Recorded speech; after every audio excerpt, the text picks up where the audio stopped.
പൂരം കൊടിയേറി. പൂരത്തിൽ ആനയെഴുന്നള്ളിപ്പ് സുഗമമായി നടത്താൻ ഹൈക്കോടതിയും principal chief forest കൺസർവേറ്ററും നിരവധി നിർദ്ദേശങ്ങളാണ് പുറപ്പെടുവിച്ചിരിക്കുന്നത്. ഹൈക്കോടതിയുടെ പ്രധാനപ്പെട്ട നിർദ്ദേശങ്ങൾ എന്തൊക്കെയാണെന്ന് നോക്കാം. ഒന്നാമതായി, മദപ്പാടോ ഏതെങ്കിലും തരത്തിലുള്ള രോഗലക്ഷണങ്ങളോ ഉള്ള ആനകളെ എഴുന്നള്ളിക്കാൻ പാടില്ല. പൂരത്തിന് എഴുന്നള്ളിക്കുന്ന എല്ലാ ആനകളെയും വനംവകുപ്പ് പരിശോധിച്ച് അവ ഫിറ്റാണെന്ന് ഉറപ്പുവരുത്തി ഫിറ്റ്നസ് സർട്ടിഫിക്കറ്റ് നൽകണം. മറ്റൊന്ന്, വനംവകുപ്പിൻ്റെ പരിശോധന കൂടാതെ ഹൈക്കോടതി നിയോഗിച്ചിരിക്കുന്ന അമിക്കസ് ക്യൂറിയും ഈ ആനകളെ പരിശോധിച്ച് റിപ്പോർട്ട് നൽകണം. പൂരപ്രേമികളുടെ ഹരമായ തെച്ചിക്കോട്ടുകാവ് രാമചന്ദ്രനെ എഴുന്നള്ളിക്കുന്ന കാര്യത്തിൽ 17-ാം തീയതി മാത്രമേ അന്തിമ തീരുമാനമെടുക്കുകയുള്ളൂ. ഫിറ്റ്നസ് സർട്ടിഫിക്കറ്റ് ഉൾപ്പെടെയുള്ള കാര്യങ്ങൾ 16-ാം തീയതിയാണ് നൽകേണ്ടത്. ഇനി പ്രിൻസിപ്പൽ ചീഫ് ഫോറസ്റ്റ് കൺസർവേറ്റർ നൽകിയിരിക്കുന്ന നിർദ്ദേശങ്ങൾ എന്തെല്ലാമാണെന്ന് നോക്കാം.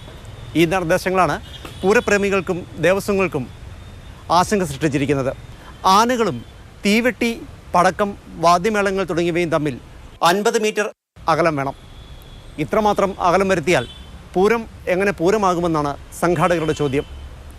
ചൂട് ക്രമാതീതമായി ഉയർന്നതും സമീപകാലത്ത് മറ്റു പല ഉത്സവങ്ങൾക്കും എത്തിച്ച ആനകൾ ഇടഞ്ഞതും മറ്റുമാണ് ഇത്തരം നിർദ്ദേശങ്ങൾ ഏർപ്പെടുത്താൻ കാരണം എന്നാണ് ചീഫ് ഫോറസ്റ്റ് കൺസർവേറ്ററുടെ ഓഫീസ് പറയുന്നത്. ആനകൾക്കും പൂരപ്രേമികൾക്കും ഇടയിൽ പോലീസ് ഉദ്യോഗസ്ഥരും ഭാരവാഹികളും നിരന്നുനിന്ന് ഒരു സുരക്ഷാ മതിൽ തീർക്കണമെന്ന് ഈ ഉത്തരവിൽ പറയുന്നു.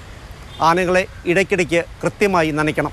പൂരം അല്ലെങ്കിൽ മറ്റ് ഉത്സവങ്ങൾക്ക് ആനകളെ ഇറക്കുന്നതിന് 12 മണിക്കൂർ മുന്നേ 3 വെറ്റിനറി ഉദ്യോഗസ്ഥരടങ്ങുന്ന സംഘം ആനകളെ പരിശോധിച്ച് ഇവ പൂർണ്ണമായും ഫിറ്റാണെന്ന് ഉറപ്പുവരുത്തണം.